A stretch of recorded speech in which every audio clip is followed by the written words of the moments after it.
क्या आप अभी तक चाशनी और रबड़ी वाला घेवर खा रहे हैं? तो भूल जाइए, क्योंकि आज लेके आई हूँ एक हेल्दी सी बहुत ही अच्छी वाली घेवर की रेसिपी। हर जगह घेवर बन रहा है, लेकिन सब वही चाशनी और रबड़ी वाली घेवर बना के खिला रहे हैं आपको, जो कि खाने का मन बिल्कुल भी नहीं करेगा। आप देख ही सकते हैं, उसको खा नहीं सकते। और इस घेवर को आप आराम से स्टोर भी कर सकते हैं और हफ्ते दिन तक, एक हफ्ते तक ये बिल्कुल भी ख़राब नहीं होगा।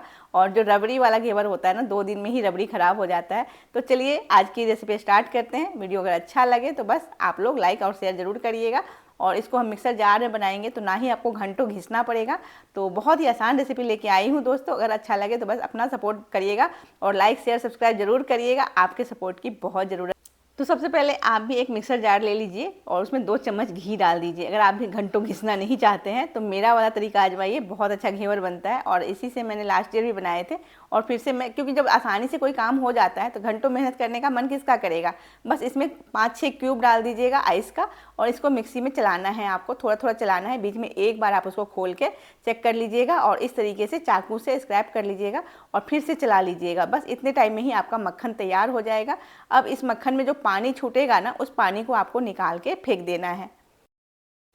तो देखा कितना आसानी से काम हो गया और ये पानी निकल गया। इस पानी को हमें हटा लेना है, इसको इसका काम हमें नहीं है। अब मैं 1 कप मैदा ले रही हूँ और इसको 3 बार में हम डालेंगे। तो थोड़ा थोड़ा करके मैदा डालिए और मिक्सी चलाइए। अभी आपको कुछ भी नहीं डालना है। और 3 बार में जब जैसे ही आप मैदा थोड़ा थोड़ा करके डालेंगे ना, जो मैदा है ना वो बिल्कुल क्रम्बल हो जाएगा, जैसे सूजी होता है ना, उस तरीके का टेक्सचर हो जाएगा। और आपको हर बार मतलब आधा आधा मिनट के लिए मिक्सी को चलाना है, धीरे धीरे रुक रुक के चलाना है। अब 1 कप मैदा के लिए हम आधा कप दूध का इस्तेमाल करेंगे, उसी कप से जिस कप से हमने मैदा लिया है। तो दूध को भी आपको 2 बार में डालना है, एक बार में नहीं डालना है कि पूरा दूध डाल दिया। आधा आधा करके 2 बार में दूध को डालना है और मिक्सी को चलाना है।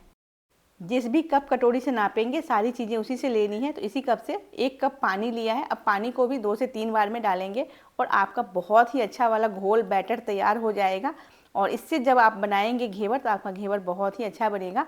तो उसके बाद जब अच्छे से आपका घोल तैयार हो जाए तो उसमें जब आपको बनाना हो घेवर, उस टाइम में आप इसमें आधा नींबू डाल दीजिएगा। नहीं तो आप ये घोल बना के फ्रिज में रख दीजिएगा ठंडा होने के लिए। लेकिन कई बार मैंने देखा है कि अगर बहुत घोल ठंडा होता है ना, तो घेवर अच्छे नहीं बनते हैं। तो मैंने इसको ठंडा नहीं किया है और लास्ट ईयर भी मैं बनाई थी तो उस घोल को मैंने बहुत ज़्यादा ठंडा नहीं किया था। तो आप चाहें तो ठंडा कर सकते हैं, लेकिन मैं ठंडा नहीं करती हूँ और बस इसी से मेरे घेवर अच्छे बनते हैं।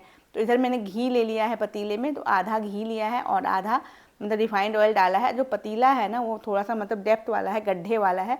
और जब भी आप बनाएं ना, तो जो बॉटल से अगर बना रहे हैं तो उसको सेक ज़रूर कर दीजिएगा, नहीं तो जो बैटर है बेसन मैदा वो नीचे बैठ जाएगा। और बेसन से मुझे याद आया, आप चाहें तो 1 चम्मच बेसन भी ऐड कर दीजिएगा, लेकिन मैं कभी भी बेसन नहीं डालती हूँ। घी आपका अच्छा गर्म होना चाहिए और पहले थोड़ा सा डाल के देख लीजिएगा। अगर सारा ही जो आप मतलब बैटर डाल रहे हैं ना, वो ऊपर तैरता हुआ दिखना चाहिए। अगर लग रहा है कि तैर नहीं रहा है तो आपको इस टाइम में रुक जाना है। और इस तरीके से जब कम से कम 7 से 8 बार आप डाल दीजिएगा घोल को थोड़ा थोड़ा करके, उस टाइम में आपको गैस को स्लो कर लेना है। क्योंकि इस टाइम तक ना तेल बहुत गर्म हो जाता है और जो नीचे वाला लेयर है ना वो हल्का सा ब्राउन होने लगता है। तो आप इस टाइम में गैस को स्लो कर दीजिएगा और जब बैटर डालना हो तो फिर गैस को हाई करके तब डालिएगा। स्लो गैस में कभी भी बैटर नहीं डालिएगा, नहीं तो वो जम जाएगा और वो फिर अच्छा सा जाली नहीं बनेगा। और बीच बीच में चाहें तो आप एक बार चेक कर लीजिएगा कहीं नीचे बैठ तो नहीं रहा है, तो उसको चेक कर लीजिएगा। और जब आप अच्छे से घोल को डालेंगे तो बीच का होल जो है वो अपने आप बनता जाएगा, क्योंकि बीच से डालते हैं ना तो होल बन जाता है। तो आप देख सकते हैं जब भी मैं बैटर डाल रही हूँ गैस को हाई कर रही हूँ, जब वो हल्का सा बैठता है तब जाके गैस को स्लो करके उसको पकने देते हैं और उसके बाद फिर से हाई किया और उसके बाद फिर से बैटर डालना स्टार्ट करते हैं। इस तरीके से आप जितना मोटा चाहें बना सकते हैं। तो जो पहला घेवर मैंने बनाया तो वो थोड़ी सी पतली बनी, क्योंकि मुझे अंदाज़ा नहीं था कि कितना घोल डालना है। क्योंकि हर बार आप बनाते हो, हर बार भूल जाते हो, हर बार कुछ ना कुछ नया सीखते हो। तो बस जो तेल घी नीचे है ना उसमें से निकाल के कोशिश करिए कि ऊपर डाल दीजिएगा। अगर ऊपर घी डालिएगा तो उससे क्या होगा, ऊपर का लेयर भी अच्छे से पक जाता है। तो आप चाहें तो साइड से घी गरम करके डाल सकते हैं, लेकिन मैं उसी में से डाल देती हूँ और फिर उसको डिप कर देती हूँ, उसी में पका लेती हूँ, क्योंकि मैं इतना घी ज़्यादा जलाना भी नहीं चाहती हूँ।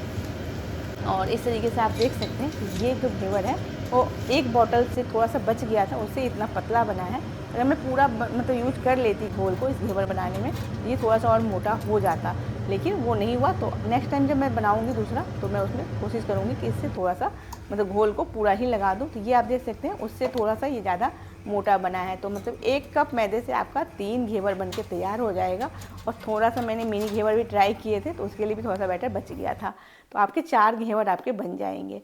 तो मैंने 3 ही घेवर बनाए हैं, क्योंकि मुझे मिनी घेवर का भी रेसिपी आने वाला है, तो वो भी मैं आपको बताऊँगी कि आजकल जो वायरल रेसिपी है उसको कैसे बनाना है।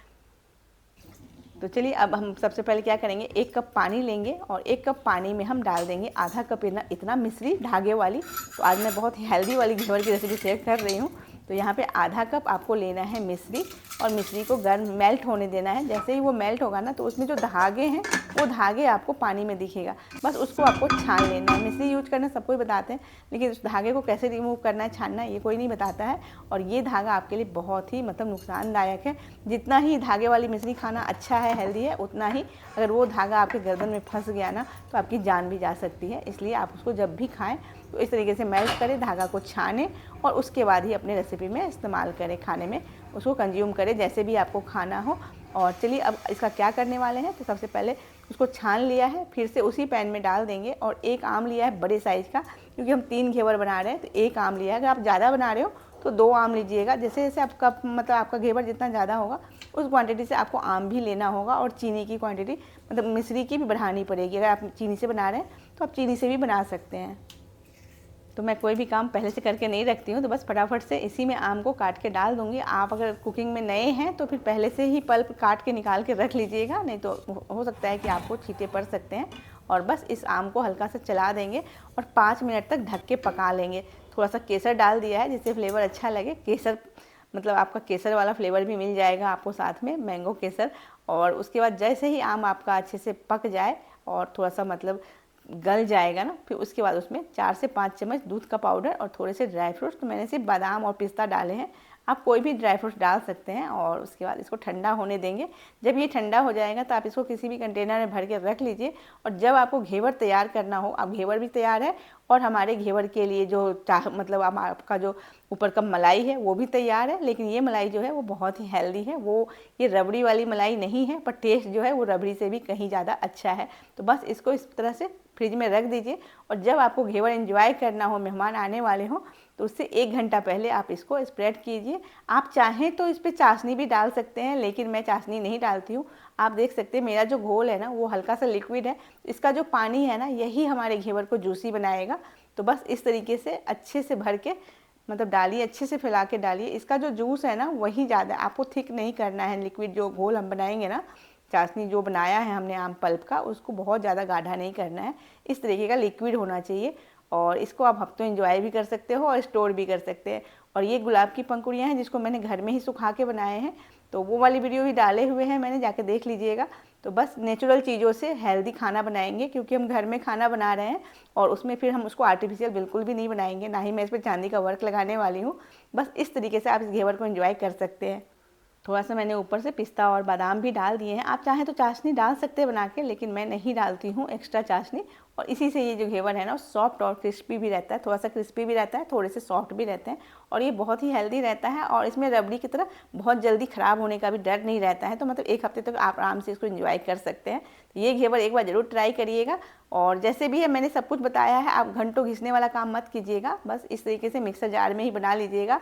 बहुत ही आसानी से जब खाना बन जाता है ना, तो इसको खाने में मज़ा भी आता है और खुशी भी होती है, क्योंकि घंटों हम रेसिपी बना सकते हैं, वीडियो बना सकते हैं, घर में खाना नहीं। तो वीडियो अच्छा लगे तो बस लाइक सब्सक्राइब कर लीजिएगा।